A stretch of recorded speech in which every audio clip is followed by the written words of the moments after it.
जो सच्चा भक्त होता है उसमें 6 गुण अपने आप दिखाई देते हैं। ध्यान दीजिएगा, भगवान के मार्ग में चलने वाले सच्चे भक्त में ये 6 गुण दिखाई देते हैं। क्या? पहला, वो सदैव परहित में ही रत होता है, स्वसुख वांछा उसमें नहीं होती, उसका मन और इंद्रियां उसके अधीन होती हैं। जिसका मन अधीन नहीं है वो महाठग है। ये हम महापुरुषों के वचन बोल रहे हैं। जिसका मन अधीन नहीं है वो महाठग है। दैवी संपत्ति को चुरा करके आसुरी संपत्ति को प्रकट करना इस मन रूपी महाठग का प्रभाव है। जिसका मन अधीन नहीं है वो आसुरी संपत्ति वाला है। नाना प्रकार से सत भजन रूपी धन का अपहरण करवाता है मन काम क्रोध आदि से मिल करके। इसलिए जो भक्त होता है सबसे पहले इस महाठग को अपने अधीन करता है, मन को। उसकी हर बात का अनादर करके सदगुरु की बात से इस मन को वश में किया जाता है, मन की बात का अनादर करके। और जो मन के अनुसार चलता है वो स्वयं महाठग अपने को ठगा करके ऐसे कार्य करता है जिससे पछताना पड़े। तो भक्त का पहला लक्षण है मन विजयी, स्वसुख वांछा का त्यागी, पहला लक्षण है इसमें जो वर्णन कर रहे हैं। दूसरा है भक्त मृत्यु विजयी होता है। मन विजयी, इंद्रिय विजयी, और दूसरा मृत्यु विजयी। वो हर समय सच्चिदानंद भगवान के चिंतन में इतना निमग्न रहता है कि उसके अंदर से मृत्यु का भय खत्म हो जाता है, मरने का भय खत्म हो जाता है।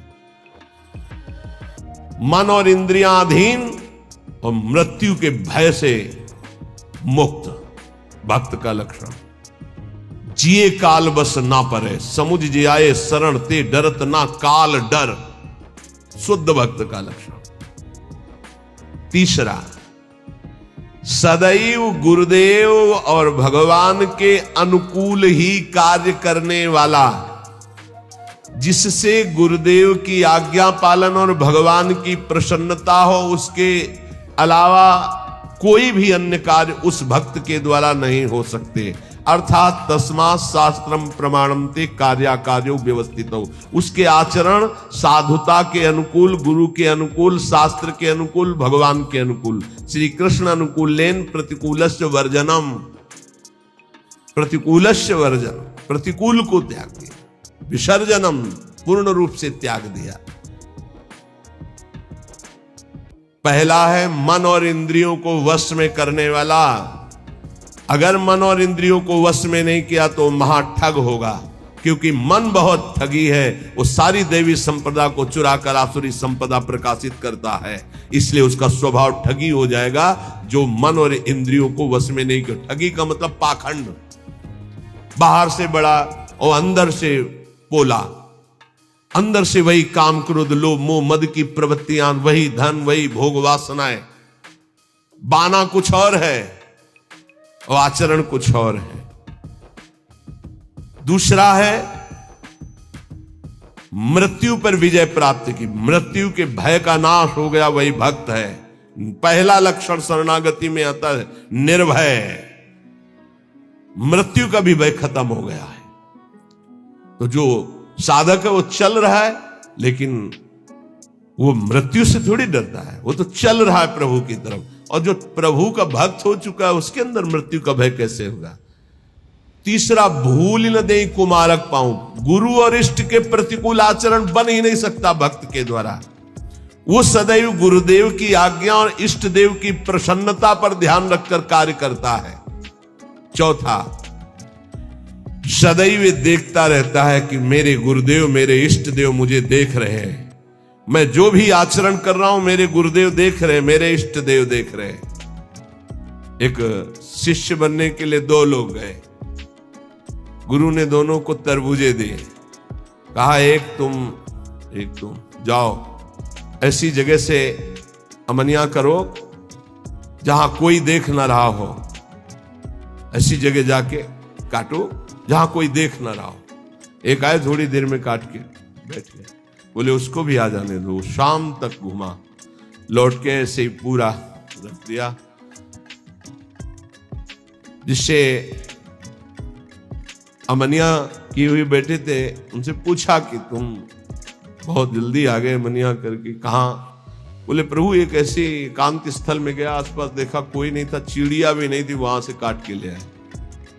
अच्छा आप क्यों नहीं शाम तक घूमते रहे? बोले प्रभु मुझे कोई ऐसा स्थान नहीं दिखाई दिया जहां आप न हो। आपने कहा था कोई न हो, तो मुझे कोई ऐसा स्थान नहीं दिखाई दिया, क्योंकि अखंड मंडलाकारम व्याप्तम येन चराचरम, आप चराचर में व्याप्त मेरे गुरुदेव हैं, मेरे गुरुदेव देख रहे हैं, इसलिए आपने कहा था कोई न देख रहा हो। तो प्रभु हर समय आप मुझे दिखाई दे रहे थे, इसलिए मैंने काटा। जो काट लिए थे उनसे कहा तुम तरबूज पाओ और निकल लो, तुम्हारी दीक्षा नहीं होगी। और जो नहीं काटे थे उनसे कहा तुम दीक्षा के अधिकारी हो। ये चौथा, जो हर समय ये देख रहा है कि मेरे गुरुदेव मुझे देख रहे हैं, मेरे इष्ट देव मुझे देख रहे हैं, मैं जो भी आचरण कर रहा हूं मेरे गुरुदेव देख रहे हैं। पांचवा, ये भक्त का लक्षण, अपने परिवार से तनिक भी मोह ना होना। भगवत, चाहे गृहस्थ हो चाहे विरक्त, भगवत भाव होना, मोह ना होना। मोह गए बिनु राम पद होई न दृढ़ अनुराग। भगवान की ही तरफ हर वृत्ति, सब में भगवत भाव, मोह किसी से नहीं। और छठवां, महान दुख विपत्ति को आदर पूर्वक मुस्कुरा कर सहना। समझ में आ रहा? ये हैं भक्त के लक्षण। महान दुख, जो गुरु भक्त होता है उसमें दया, नम्रता, साधुओं से प्रेम, दंभ शून्यता, असंगता, निष्कामता, तीव्र वैराग्य, शांति, एकांतवास, केवल भगवान से संबंध, ये 10 बातें जागृत हो जाती हैं जो ये गुरु की शरणागति लेकर के आराधना करता है। सज्जन, साधुजन, भक्तजन उसे ही कहते हैं जो किसी भी माता बहन में काम भाव न देखे, जो किसी से धन लेने की चाह न करे, जो दूसरे के दुख को देखकर स्वयं दुखी हो जाए, और जो हर समय ईश्वर को अपने सामने रखता है, उसे कहते हैं साधु। उसे साधु कहते हैं, चाहे वो गृहस्थ हो चाहे विरक्त हो। फिर किसी भी स्त्री की तरफ काम भाव न करना, दूसरे के धन लेने की भावना का त्याग करना, दूसरे को दुखी देखकर स्वयं दुखी हो जाना, और हर समय ईश्वर के सानिध्य का अनुभव करना। सर्वत्र भगवान है तो यहां भी भगवान है, सबके भगवान है तो मेरे भी भगवान है, सब समय भगवान है तो इस समय भी भगवान है, सबको देख रहे हैं तो मेरे को भी देख रहे हैं।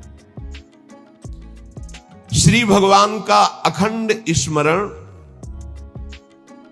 सब में समता का व्यवहार, संतों में विशेष भाव, नम्रता, और प्राणी मात्र में भगवत भाव, ये स्वाभाविक भक्त के अंदर आने लगते हैं।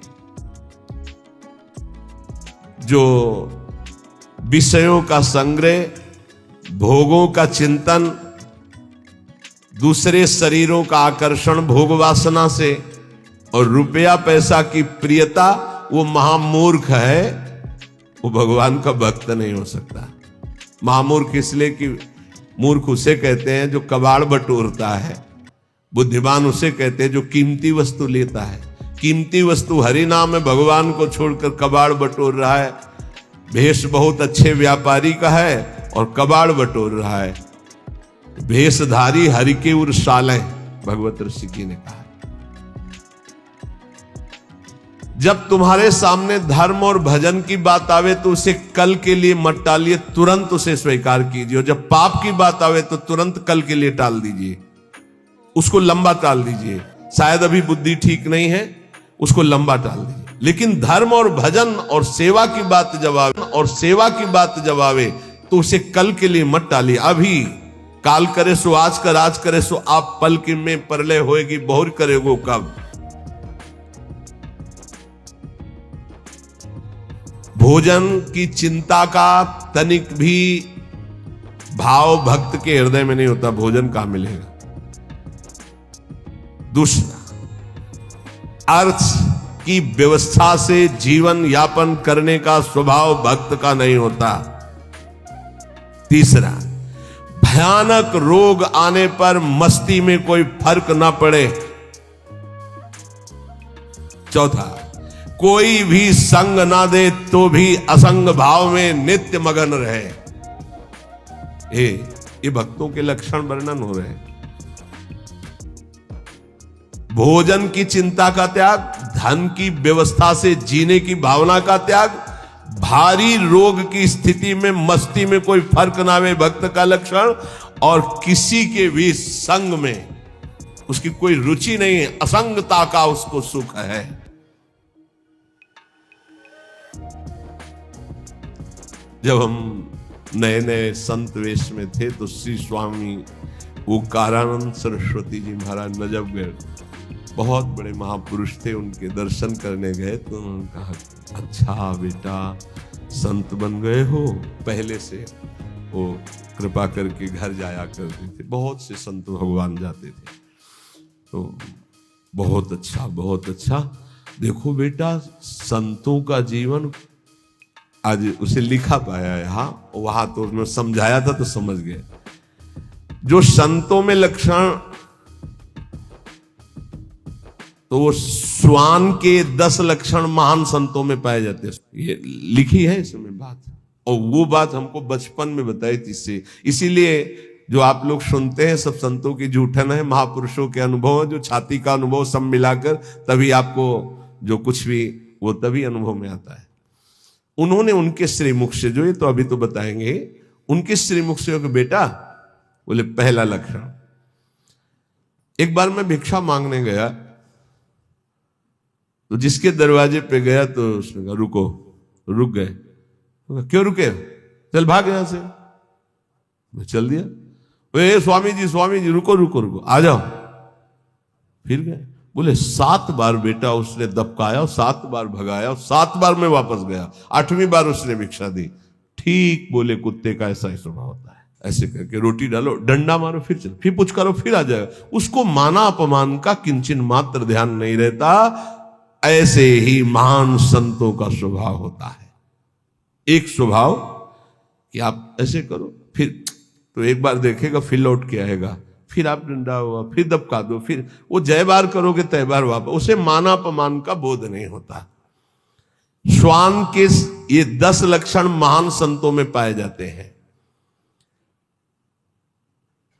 वो अपनी भूख मिटाने के लिए माना अपमान का ध्यान नहीं करता भिक्षान्न के द्वारा।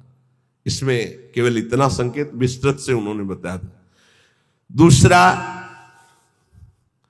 बोले बेटा जब बंदर सर्प को पकड़ लेता है, बोले तुमने देखा नहीं होगा, मैंने देखा, ऐसे वो फण पकड़ता है, पेड़ में ऐसे रगड़ता, फिर कान में लगाता है, अगर वो सूं हुआ जरा सा फिर रगड़ता है उसको। बोले उसके मरने पर भी 100 बार रगड़ता है उसको। बोले मैंने देखा। बोले दूसरा लक्षण संत का है कि वो अपने मन को ऐसे रगड़े जैसे बंदर सांप को रगड़ के मारता, मारने के बाद भी 100 बार रगड़ता है। मरे हुए मन में ही भगवदानंद की उत्पत्ति होती है। पुराने संतों के जो वचन है वो बहुत गूढ़ होते हैं, उनका अर्थ पूरे जीवन भर निकलता रहता है। मन को जिसने मार लिया वही महात्मा, मन को जिसने चेला बना लिया वही जगत गुरु, मन को जिसने परमात्मा स्वरूप कर लिया वही जीवन मुक्त महापुरुष हो गया। सारा खेल इस मन के ऊपर है।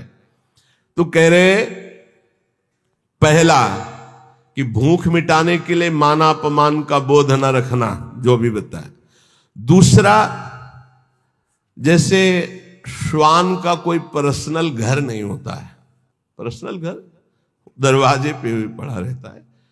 अच्छा, जहां मिला वहां पा लिया और दरवाजे पे पड़ा है। बोले जो भगवदा अनुरागी विरक्त होते हैं उनका निज ग्रह नहीं होता, वो भगवत ग्रह में वास करते हैं। भगवान जहां वास दे दिए, या भगवान के मंदिर या भगवान के धामों में, या फिर घर के अंदर नहीं वास करेंगे। ध्यान रखना, हमने देखा है कि बहुत से बड़े बड़े महात्मा जन आए, कभी घर में वास करने की बात नहीं। बाहर खपरेला था, उसके नीचे, या स्कूल सामने था वहां, या किसी देवालय में, कभी घर में शयन करने की नहीं। वही जो हमारे महात्माओं की रहनी, उसी को भूला जाता है, इसलिए धोखा खा जाया जाता है। विरक्त होकर गृहस्थों की सैया पर शयन करोगे, अपने आप को संभाल पाओगे, सवाल ही नहीं उठता है। दूसरा बताया कि जैसे श्वान जमीन में शयन करता है, भूमि शयन वलकल वसन, ऐसे महापुरुषों का होता है। जैसे भगवान रखे वैसे जीवन यापन करते हैं, अपनापन कहीं नहीं है प्रभु के सिवा। तीसरा, भक्तों की निद्रा कैसी होती है? श्वान निद्रा तथैव च, बिल्कुल तस्मा शास्त्रम प्रमाणम, श्वान निद्रा एकदम सावधान, ऐसी निद्रा, सदा सजग निद्रा में वो रहता है भक्त, सावधानी से। उसका ऐसा सोना नहीं होता कि कुछ कुंभकर्ण के अंश वाली नींद वाले होते हैं। कुंभकर्ण कैसी जगह है जानते? उसके पेट में बड़े बड़े भाले ऐसे सब, हाथी की चिगाड़ कान में। जब भूख लगी, भोजन की खुशबू गई, तब कुछ असर आया उसको कि, तो ऐसे ही जब 11-12 बजे भूख का, तब भले नींद खुले, नहीं तो ऐसे ऐसे महापुरुष हैं कि निद्रा समाधि स्थिति 10-10 बजे तक सोते हैं।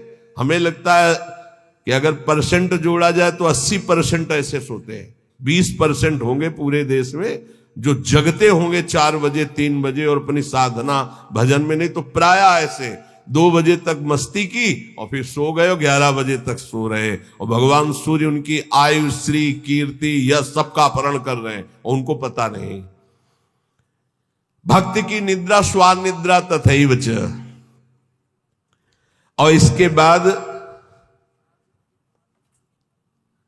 कब वो दरवाजे से चला गया पता नहीं चला। ऐसे सच्चे संतों को देखा है अपने, हाँ, रात्रि में कब वो बिस्तर लेकर के निकल गए पता नहीं चला। प्रायः सुबह जब उनको ओम नमो नारायण करने के लिए गए तो तख्ता खाली मिला है। कभी ये बता के नहीं कि मैं जा रहा हूं, कभी नहीं। कहां जा रहा हूं, कभी नहीं। आए और गए, जब उनको जाना उठे चल दिए, जैसे श्वान कब चला गया, क्योंकि उनका कहीं आसक्ति नहीं, कहीं अपनापन नहीं। 5वां, केवल अपने इष्ट देव का ही भरोसा रखना, अन्य का कहीं किंचन मात्र आश्रय न होना। जैसे श्वान भगवदीय भिक्षा से जीवित रहता है, भगवदीश, अब किसी के मन में है डाल दिया, खा लिया, नहीं मिला तो पूरा दिन भूखा रह सकता है, रहते। स्वाद बुद्धि का त्याग करके तिरस्कार पूर्वक मिली हुई भिक्षा भगवदानंद को प्रकट करती है। कौन ऐसी भिक्षा पाना चाहेगा? वही जिसको भगवान चाहिए। स्वाद रहित तिरस्कार पूर्वक, कैसे कुत्ते को रोटी दी जाती है, ऐसे फेंक दी जाती है ना, या ऐसे जमीन में डाल दी जाती है। तिरस्कार पूर्वक स्वाद रहित अन्न भगवदानंद की उत्पत्ति करता है और दीनता का प्रकाश करता है। अगर कोई अपमानित करे और बार बार अपमानित करे तो भी उसके हृदय में उसके प्रति द्वेष ना होने पावे, ये श्वान वृत्ति से लिया गया। जब अवगुणी लोग तपस्वियों को, साधुओं को निंदा या अपमान या पिटाई करते हैं तो उनकी ओर पलट कर रोष भरी दृष्टि से कभी ना देखना। बहुत मारा तो रोते हुए चल दिया, बस लौट कर नहीं देखा। जैसे ये लक्षण संतों में पाए। और ये हमने स्पष्ट देखा। आपको ये तो लक्षण आज बता रहे हैं, तो कई बार बताया कि रास में हरगोविंद स्वामी के पांडाल में, यही ओगला के आगे बना हुआ है, संयोग वशात हम भी पीछे खड़े दर्शन कर, तो दिगंबर भगवदाकार स्वरूप रास ऐसे देख रहे थे, बड़ा ही हष्ट पुष्ट एकदम, और त्वचा एकदम अलग ही दिखाई दे। पता नहीं क्या भगवान की लीला, एक पीछे से बूट पहने मारा एक लात ऐसे, वो आगे बस रास बिहारी को नेत्रों से ऐसे किया, मुड़ गए। 5-7 बार उसने दौड़ दौड़ के लात मारी, महाराज पीछे मुड़ के नहीं देखे। वो बलिहार है, किस कोट, अब कौन जाने कि किस कोट के अवधूत महापुरुष है, क्या अपना सर्वनाश कर डाला उसने। वो लौट करके नहीं देखे कि कौन मार रहा है, क्यों मार रहा है। और एक और खास वृत्ति श्वान में, वो ऐसे नहीं चलता, वो सदैव ऐसे चलता है। बोले जो भक्त होता है उसकी ग्रीवा झुकी होगी और नेत्र केवल उतने ही दर्शन करेंगे जितने में पैर पड़ना है। ऐसे नहीं चलता, ऐसे चलता है। ये सारे लक्षण उसमें आ जाते हैं। आदि श्री गुरुदेव शरण दृढ़ करि विश्वास संभारे, ता पीछे प्रतीति नाम श्री धाम मनोहर धारे। सबसे पहले जो गुरुदेव की शरण होकर उनकी आज्ञा पर चल पड़ा, और विश्वास जो गुरुदेव ने नाम दिया, मंत्र दिया उस पर, तो गदगद बानी पुलक तन नैन नीर मन पीर, नाम रटत ऐसी दशा होत मिलत यदुबीर। जब गुरुदेव की कृपा से, जो गुरुदेव प्रदत्त नाम में बड़ी महिमा है, जो ही नाम जब गुरुदेव के अनुसार होता है, मनमानी नहीं, मनमानी आचरण नहीं, तो बोले गदगद कंठ हो जाता है, आवाज नहीं निकलती सही ढंग से, नेत्रों से अश्रु बहने लगते हैं। जब नाम रटते हुए ऐसी दशा हो तो जान लो प्रभु के मिलने का समय आ गया है। नवधा दशधा परा रस रूपा भक्ति विचित्र, विविध भाव अनुराग सुख नामाधीन सुमित्र। गुरुजी ने जो नाम मंत्र दिया उसी से नवधा भक्ति पूर्ण हो जाएगी, दसधा प्रेम प्रकट हो जाएगी, परा सर्वत्र भगवत तत्व का बोध हो जाएगा, और रस रूपा प्रियालाल की लीला में प्रवेश हो जाएगा। उसी से सब हो जाएगा। तुम पकड़ो गुरुजी के प्रदत्त जो नाम है, मंत्र है। विविध भाव अनुराग सुख नामाधीन सुमित्र, ऐ सुंदर मित्र मेरी सलाह मान ले। गुरुदेव प्रदत्त नाम से नवधा दसधा परा रस रूपा भक्ति विचित्र और विविध भाव अनुराग सुख नामाधीन सुमित्र। जो गुरु प्रदत्त नाम है वो नवधा भक्ति पूर्ण कर देगा, वो तुम्हारे हृदय में दसधा प्रेम प्रकट कर देगा, परा तत्वबोध प्रकट कर देगा, रस रूपा लीला प्रवेश करा देगा, विविध भावों के द्वारा आराध्य देव की सेवा, ये सब नाम से प्राप्त हो जाता है। जौलो रग रग से नहीं सुधन नाम निज सार, निकषत परम प्रकाश में मधुर मोहब्बत यार।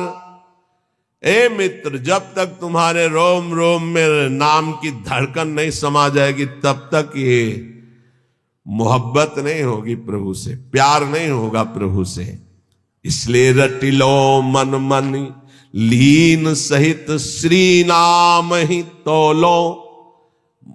सब कलम से एक भक्त ने प्रश्न किया कि दिन दूना रात चौगुना भक्ति बढ़े, ऐसा साधन बताइए। एक ही ऐसा साधन है, मन मन से, बस नाम मन मन से।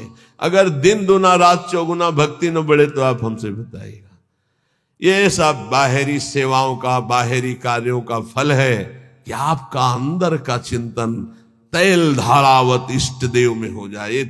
पूरे जीवन के लक्ष्य की बात कह रहा हूं। हमारी गुरुदेव भगवान के प्रदत्त यही बचपन से निष्ठा बन गई थी कि एक भी श्वास खाली नहीं जानी चाहिए। बस ये अहोभाग्य कि हमें गुरुदेव भगवान ने बचपन में ही ये सूत्र डाल दिया था, एक भी श्वास सुमिरन के बिना जाए तो धिक्कार तुम्हारे जीवन को। तो ना माला में ना गणना में, इस पे हमारी कभी रुचि नहीं रही। गायत्री जी के सिवा गायत्री अनुष्ठान के लिए जो नियम दिया गया था उसमें गणना थी कि उसका पुरस्चरण पूरा करने के लिए इतने माला, इतने घंटे, वो छोड़कर इसके अलावा कभी गणना में नहीं बुद्धि रही, श्वास पे बुद्धि रही। बोले जब मन और मन दो मन है, एक है जो असत मार्ग में जाता है और एक है जो सत मार्ग में। वही मन जलता है कि मैंने ऐसे क्यों किया, और वही मन करवाता है। तो मन दोनों, हमारा जो असत मार्ग का मन, सत मार्ग का मन, जब दोनों एक होकर केवल मन नामाकार हो जाए, दो मन से सौदा होता है। कर लूं क्या यार, ये करना सही रहेगा कि नहीं रहेगा, नहीं सही रहेगा, नहीं यार कर लेते हैं। ऐसे प्रत्येक कर्म जो होते हैं संकल्प विकल्प करके, संकल्प विकल्प खत्म, एक निश्चय पक्का बुद्धि का कि नाम ही सर्वोपरि है। अब वो मन में निरंतर नाम रहा है। तो बोले फिर जो आनंद प्रकट होता है, वो आनंद एक बार प्रकट होता है, फिर कभी नष्ट नहीं होता, वो बढ़ता रहता है। वो बड़े बड़भागी जन हैं जो इस नाम में अपनी रुचि कर पाते हैं। पर जो अशुद्ध भोजन पाते हैं, चोरी करते हैं, मस्खरी करते हैं और पर नारी पर शरीर स्पर्श करते हैं काम भोग के लिए, और वो चाहते हैं कि हम भजन कर ले या भक्त रूप रख के निर्वाह कर ले, तो बोले वो पाखंड है, वो दंभ है, नहीं भजन नहीं। फिर देख लीजिए, जो अच्छा भोजन करना चाहते, जो हंसी मस्खरी मजाक में समय व्यतीत करते हैं, जो पराई नारी पराये तन को काम भाव से स्पर्श करते हैं और चाहते हैं कि मैं दीदार करूं प्रभु का, भजन करूं प्रभु का, भक्त वेश धारण, बोले दम्भ है, वो पाखंड है। इसलिए इन बातों का सुधार हमारे जीवन में रहे। जवान का चटोरापन छोड़ दिया जाए। बहुत खा लिया यार, कितना खाओगे, आज ये कल वो कल वो। तुम्हारी इच्छा नहीं होनी चाहिए, इच्छा रहित भोजन करो।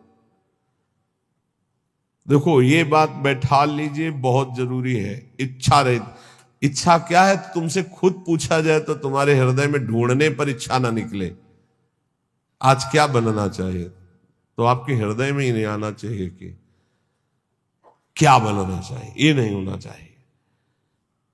तो ये चटूरापन गया, मस्खरी हंसी मजाक है। नारायण हरि भजन में पांचों सुहात विषय भोग, निद्रा, हंसी, जगत प्रीति, बहुबात। कुछ साधकों का स्वभाव होता है चुटकी लेना, मजाक करना, विनोद करना। हमें लगता है सुधार करना चाहिए इस पर। उदासीन गंभीर स्वभाव